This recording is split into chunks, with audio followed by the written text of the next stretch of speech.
nombre es Thomas. Llevo casi 2 años trabajando en el turno de noche de nuestro Burger King local. No es un trabajo de ensueño, pero paga el alquiler y los horarios me vienen perfectos. Soy noctámbulo de toda la vida, así que estar detrás de la ventanilla del drive-thru desde las 10 de la noche hasta las 4 de la mañana no me molesta como a la mayoría. Todo empezó hace más o menos un mes. Esa noche estaba solo en el drive-thru, como siempre después de la medianoche, cuando un coche se acercó al altavoz. Una voz masculina, totalmente normal, pidió un menú grande de Double Whopper con queso y una Coca-Cola. Nada fuera de lo común. Lo raro vino al pagar. Bajó la ventanilla solo lo justo para pasar la tarjeta, y los vidrios tintados impedían ver su cara. Pagó. Le di el recibo y se fue sin detenerse en la segunda ventanilla a recoger su comida. Me quedé allí con la bolsa en la mano, esperando unos minutos, pensando que volvería. Al final la aparté y me la comí yo más tarde. La gente hace cosas extrañas, así que no le di más vueltas. Una semana después volvió a pasar. Exactamente la misma orden. Exactamente lo mismo. Pagó y desapareció sin recoger la comida. Recuerdo haber pensado, qué raro, alguien hizo lo mismo la semana pasada. Pero todavía no unía los puntos. Hasta la tercera vez, ahí supe que era la misma persona. Ya era oficial. Algo muy extraño estaba pasando. Aún así, no me quejaba. La comida estaba hecha, pagada, y yo me la comía gratis. Así que seguí disfrutando de mis Whoppers misteriosos y traté de no pensar demasiado en por qué un tipo al azar me estaba invitando a cenar cada pocos días. Esto continuó varias semanas más. Aparecía cada 4 o 5 días, siempre muy tarde, entre la 1 y las 3 de la mañana, siempre con la misma orden. Empecé a esperarlo casi con curiosidad morbosa. Ya han pasado unos días. ¿Vendrá mi benefactor misterioso esta noche?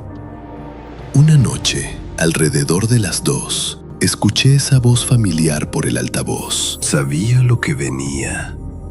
Pidió lo de siempre. Pero esta vez añadió algo más. Algo que me heló la sangre. Espero que hayas estado disfrutando esos Whoppers, señor Harley. Mi apellido es Harley. No llevo placa con el apellido. No está publicado en ningún lado que los clientes puedan ver. No había absolutamente ninguna razón para que ese tipo supiera mi nombre. Me quedé congelado, sin poder hablar. Mi cerebro tardó segundos en reaccionar. Empecé a gritar al altavoz. ¿Quién eres? ¿Qué quieres? ¿Cómo sabes mi nombre? Lo repetí 4 o 5 veces. Él nunca contestó. Ni siquiera se acercó a pagar. Escuché el motor acelerando y se esfumó en la oscuridad. Terminé el turno temblando. No podía quitármelo de la cabeza. Sentía que algo estaba muy mal. Y ni siquiera imaginaba lo que estaba por venir. Cuando llegué a casa esa madrugada, encontré una nota en la puerta, escrita a mano. Sé lo que hiciste. Tienes 3 días. Me quedé allí parado, con la mano temblando, sintiendo que me habían dado un puñetazo en el estómago. No tengo ni idea de qué se supone que hice. He repasado mi vida una y otra vez y no encuentro nada. Suena ridículo, pero no tengo enemigos ni secretos oscuros. Soy un chico de 24 años que trabaja en Burger King y juega videojuegos en sus días libres. Mi vida no es precisamente emocionante. Esa noche no dormí. Me quedé en el sofá con todas las luces encendidas, esperando lo peor. Pero no pasó nada. La noche siguiente, en el trabajo, el tipo volvió. Esta vez ni siquiera fingió pedir comida. Directo al grano. Anota esto. Y me dio una dirección en las afueras de la ciudad, un lugar que ni siquiera conocía. Luego dijo: «Tienes 2 días para entregarme $10,000. Casi me río, pero su voz no sonaba a broma. Cuando se fue, el terror regresó con fuerza. No tenía $10,000, ni cerca. Decidí ignorarlo. Pensé que era una estafa elaborada o una broma de mal gusto. Debería haber llamado a la policía en ese momento, pero ni se me ocurrió. 3 noches después, estaba en casa viendo televisión, relajándome después del turno, cuando un estruendo de vidrio rompiéndose me hizo tirarme al suelo. Pensé que me estaban disparando. Cuando me levanté, vi que alguien había lanzado una piedra por la ventana. Corrí afuera, pero quien fuera ya había desaparecido. Esta vez sí llamé a la policía. Les conté todo, incluida la dirección. Dijeron que investigarían, que patrullarían más la zona y que sin cámaras en la puerta no podían hacer mucho más. Eso fue hace 3 días. He faltado al trabajo las últimas 3 noches por enfermedad. Pero sé que no sirve de nada. El tipo ya sabe dónde vivo. No puedo dejar de trabajar y tampoco puedo mudarme. Estoy atrapado en esta pesadilla hasta que la policía lo encuentre.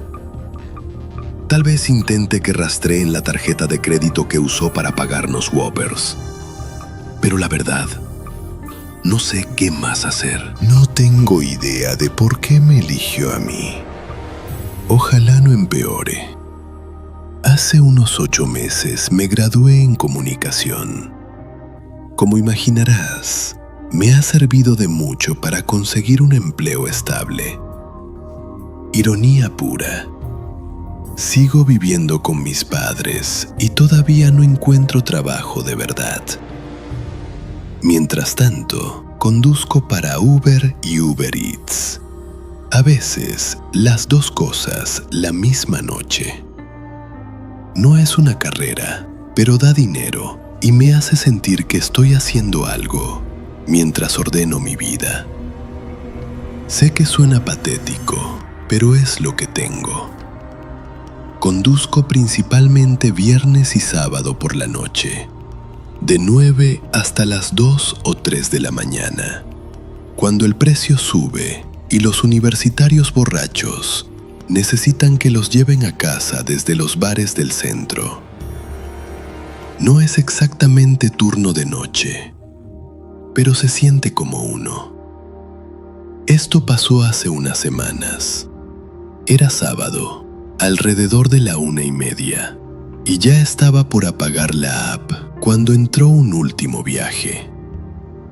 Recogida en el centro, destino muy lejos, más allá de los suburbios. Casi lo rechazo por la distancia, pero la tarifa era demasiado buena. La chica que subí era completamente normal. El trayecto duró unos 40 minutos.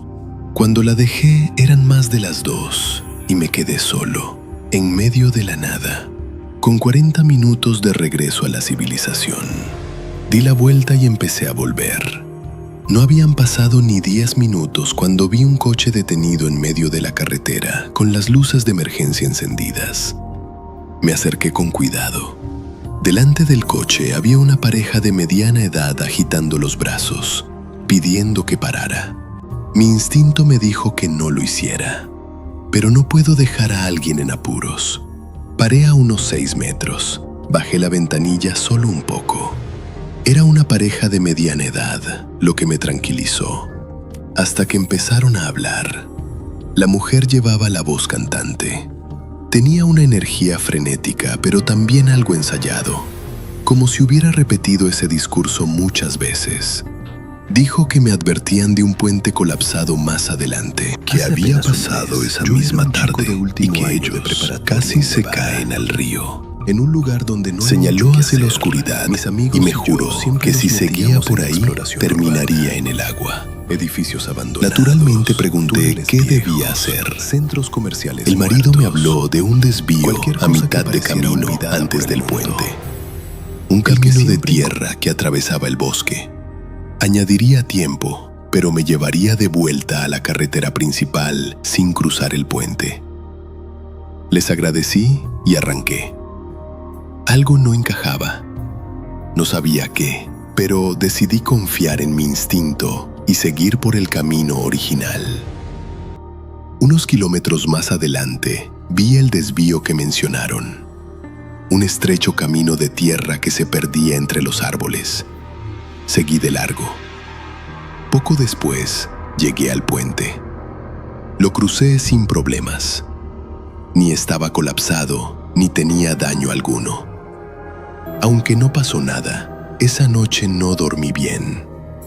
No dejaba de pensar qué habría pasado si hubiera seguido las instrucciones de esa pareja y me hubiera metido solo por ese camino de tierra en plena madrugada. Unos días después, la curiosidad me ganó. Hice algo estúpido. Volví de día, a plena luz. Rehice la ruta. La pareja no estaba, obviamente. Cuando llegué al desvío, me detuve. Y ahí estaba algo nuevo. Un cartel clavado en un árbol que decía simplemente «Calle sin salida». Ese cartel no estaba la noche anterior. Lo habría visto incluso en la oscuridad. Alguien lo había puesto en los últimos días. Me quedé mirando el camino. A la luz del día no parecía tan amenazante. Solo un sendero estrecho que se perdía entre árboles densos. Quise explorarlo un poco, pero no quería arriesgar el coche. Decidí ir a pie. No tenía miedo, era de día. Apagué el motor y bajé. En cuanto puse un pie fuera, un mal presentimiento me invadió. Me quedé en la entrada del camino, intentando ver más allá. No había mucho que ver, pero algo en el ambiente me disuadió de entrar. De repente, todo cambió en 2 segundos. Cuando me giraba para volver al coche, un grito desgarrador resonó detrás de mí. Pero algo en el ambiente me disuadió de entrar. De repente, todo cambió en 2 segundos. Cuando me giraba para volver al coche, un grito desgarrador resonó detrás de mí. Era un grito de mujer, horrible, que venía de lo profundo del bosque. Salí corriendo como nunca en mi vida. Me metí en el coche y aceleré sin mirar atrás. Nunca había tenido tanto miedo. Eso fue hace 2 semanas. No he vuelto a ese lugar, pero no dejo de pensar en ese grito y en esa pareja.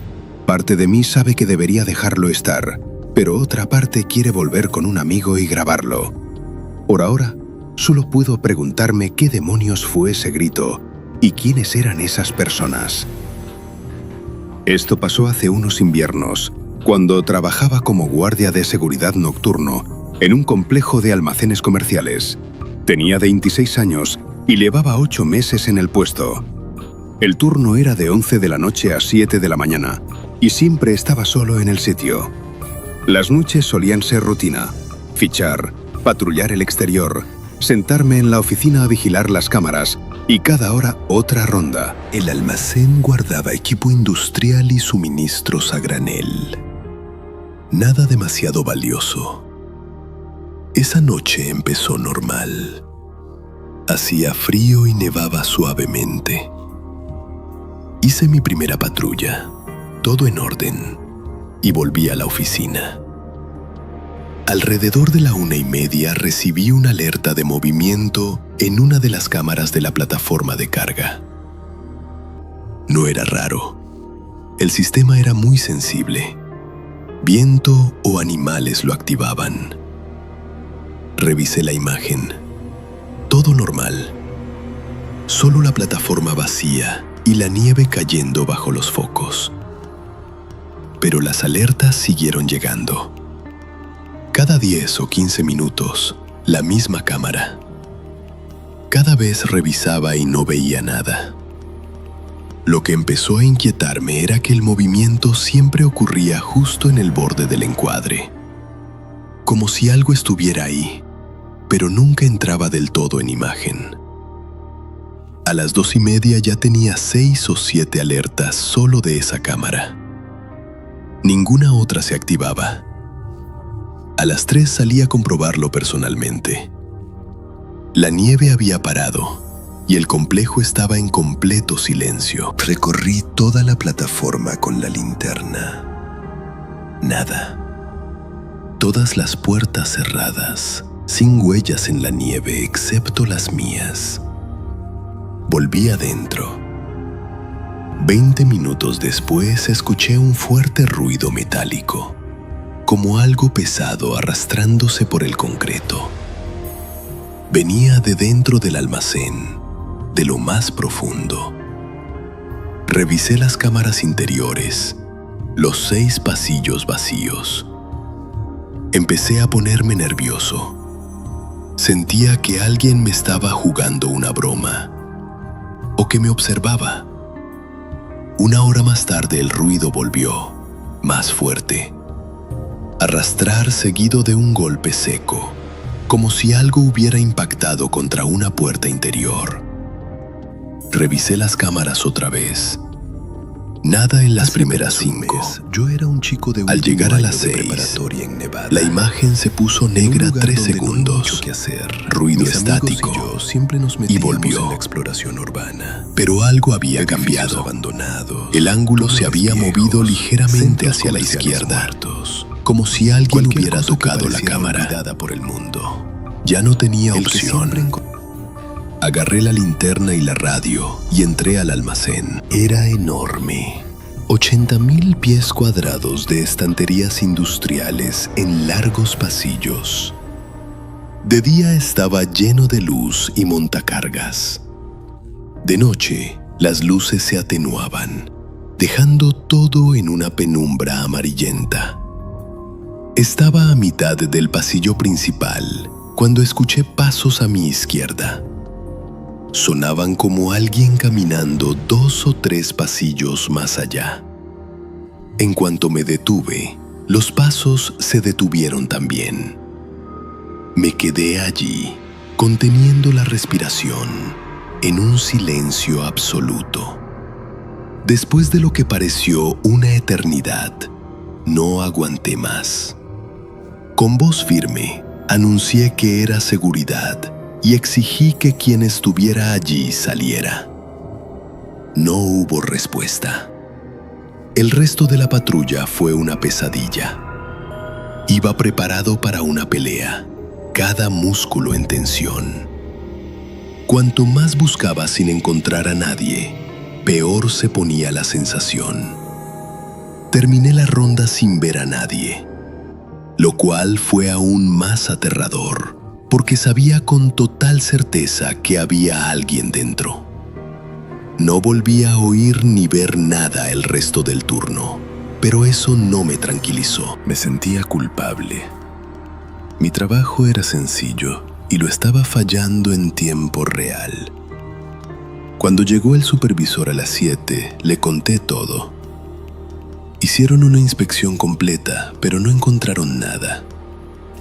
Nadie pudo explicar cómo entró, y pude notar que no me creían del todo. Aún así, esa noche sigue siendo una de las más escalofriantes de mi vida. Esta memoria todavía me aterra. Y fuera de la policía y mi familia más cercana, es la primera vez que la cuento completa. Hace unos años conseguí mi primer trabajo en un gimnasio abierto 24 horas. Estaba en el año de transición entre el instituto y la universidad, así que hacía muchos turnos de noche. El gimnasio se accedía solo con tarjeta, por lo que casi siempre éramos 1 o 2 empleados. La gente entraba, usaba las máquinas y se iba. Todo se gestionaba digitalmente. Mi trabajo era básicamente sentarme en la oficina y vigilar las cámaras, hacer alguna limpieza ligera y charlar con los pocos clientes. Estaba en una zona bastante mala de la ciudad, pero la mayoría de la gente era amable.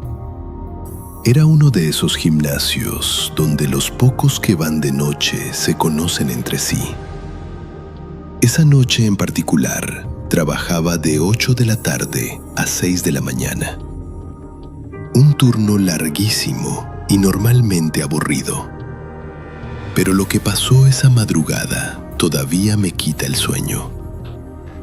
Eran alrededor de las 2, cuando ya había hecho varias rondas y terminado todo el papeleo. Estaba exhausto, así que me senté a monitorear las cámaras. Todo normal. Había un par de clientes habituales que entraban y salían. Llevaba meses allí, así que reconocía a casi todos, excepto a un hombre. Lo noté primero en la cinta de correr del rincón más lejano. Corría a una velocidad impresionante, 9 millas por hora. 10 minutos, 15. No bajaba el ritmo ni se detenía. Miré más de cerca en la cámara. Llevaba ropa raída, pelo largo y desaliñado, y su cara no se movía. Solo miraba al frente con expresión vacía. Entonces vi sus pies. Iba descalzo. Llevaba 15 minutos corriendo a 9 millas por hora. Descalzo. Ya estaba muy incómodo, sobre todo porque ahora era el único cliente en todo el gimnasio, además de mí. Recordé que tenemos norma de usar zapatos, así que usé eso como excusa para acercarme y hablarle. Su máquina estaba justo al lado del pasillo de empleados. En cuanto doblé la esquina, mi corazón se detuvo. La cinta estaba cubierta de sangre. Sus pies se estaban destrozando con cada paso. La sangre salpicaba con cada zancada. Su cara seguía impasible, mirando al frente, boca abierta como si estuviera en otro mundo. Grité que parara. No se inmutó. Siguió corriendo y murmuró con la voz más fría y ronca que he oído jamás. ¿Estás ahí? No estaba jadeando. Solo repetía, ¿estás ahí? El charco de sangre al final de la cinta crecía. Decidí llamar a la policía. Volví a la oficina, pero antes de marcar, miré las cámaras otra vez. Ahora me estaba mirando directamente a la cámara, corriendo, sangrando, boca abierta. De repente empezó a gritar a pleno pulmón, sin palabras. Solo un alarido inhumano. Saltó de la cinta sin apagarla y desapareció del encuadre. Revisé todas las cámaras. No aparecía en ninguna, excepto una. El pasillo de empleados estaba allí, a solo 2 metros de la puerta de la oficina, mirándome. No sé cómo entró sin tarjeta. Cerré la puerta con llave a toda prisa. 5 segundos después, el pomo empezó a girar violentamente. Mientras llamaba a la policía, él gritaba y sacudía la puerta. Sus gritos eran profundos, casi inhumanos. Duró casi 3 minutos. Pensé que si entraba, iba a morir. Me sentía completamente indefenso. De pronto, silencio total. Revisé las cámaras. Había desaparecido. La policía llegó y registró todo el gimnasio. No encontraron a nadie. Contesté sus preguntas y me fui a casa. Al día siguiente renuncié y nunca volví a entrar en ese gimnasio. Todavía me pregunto qué quería ese hombre y qué habría pasado si no hubiera cerrado la puerta a tiempo.